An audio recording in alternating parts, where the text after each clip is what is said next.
All right, guys, so I just want to kind of review some skills from last week. So last week you had a question that looked like this. It basically said there was a school fundraiser and each homeroom class had the goal of $16. And then it gave you the amount that each classroom earned before lunch or by lunchtime. So homeroom A had earned 3/8 of their goal. Homeroom B had earned 3/4 of their goal, and homeroom C earned 1/2 of their goal. Now, notice I shaded in, I divided each section into eights, and then I shaded in the correct amount for this one because the denominator is 8. So then I shaded in 3 because that's the numerator, so that's how much they earned.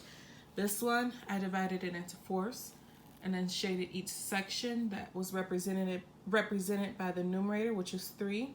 So there's 3/4, and then 1/2. So I divided this one in half and then shaded 1/2. Notice that the classroom that earned the least amount, according to our shading, would be homeroom A. And if you notice that, you can kind of gauge that because you know if you're using 8, and half of 8 is 4, 3 is less than 4, so they earned less than half. And if you look up here, this is 3/4. Now, half of 4 is 2, so they earned more than half, which is 3/4. And then you have half here, which is simply half of the bar. So you can see that homeroom B obviously earned the most. Now let's do this in mathematical terms. So essentially you have 16 times 3/8. Now, what you want to do first is you put a 1 underneath. You can put the imaginary 1 underneath. I did not do that, so I'll do that now. So you have 16 times 3 and then 1 times 8. So 16 times 3 equals 48, as you see here. 6 times 3 equals 18. Carry the 1. 1 times 3 equals 3 plus 1 equals 4.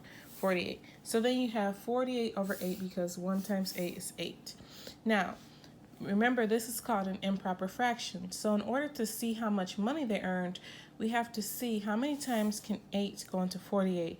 And 8 times 6 I know is 48. So the answer is homeroom A earned $6. Now let's move to homeroom B. You essentially have 16 times 3/4. We'll put our imaginary 1 that goes underneath, and 16 times 3 again is 48, and then 1 times 4 is 4. So you get 4 over 48. I know that 4 times 12 equals 48, so homeroom B earned $12. Now for our last homeroom, you could do this mentally. If you know that half of 16 is 8, then you know that they would have earned $8. But to just break it down, 16 times 1/2, put that imaginary 1 underneath. 16 times 1 equals 16. 1 times 2 equals 2. 2 goes into 16 8 times, so that's $8. So I hope this is helpful because this is also something we'll be doing this week as well. Okay, guys, so I'm going to do 2 sample problems from this week. So let's pretend that you have 10 pieces of construction paper and you divide each one of them into fourths.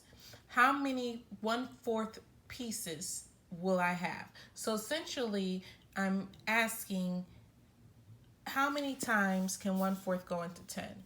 So 10 divided by 1/4. And when you divide a fraction, you know you have to flip the second one, right? So it turns into multiplication. So you have 10 over 1 times 4 over 1 now. 10 times 4 equals 40 over 1, okay? So that equals 40. So she would have had 40 1/4 sheets of construction paper. Now, another problem that is similar to something you're doing this week is a young girl has 12 yards of yarn, and it takes 1/8 yard of yarn to make a bracelet. How many bracelets can she make? So again, you're dividing 12 by 1/8. When you divide a fraction, you flip the second one. So then you have 12 times 8 over 1. 12 times 8 is 96. 1 times 1 is 1. So the answer will be 96 bracelets. I did not write my units, but it will be bracelet, 96 bracelets. All right, so I hope that helps you out with your math stories this week.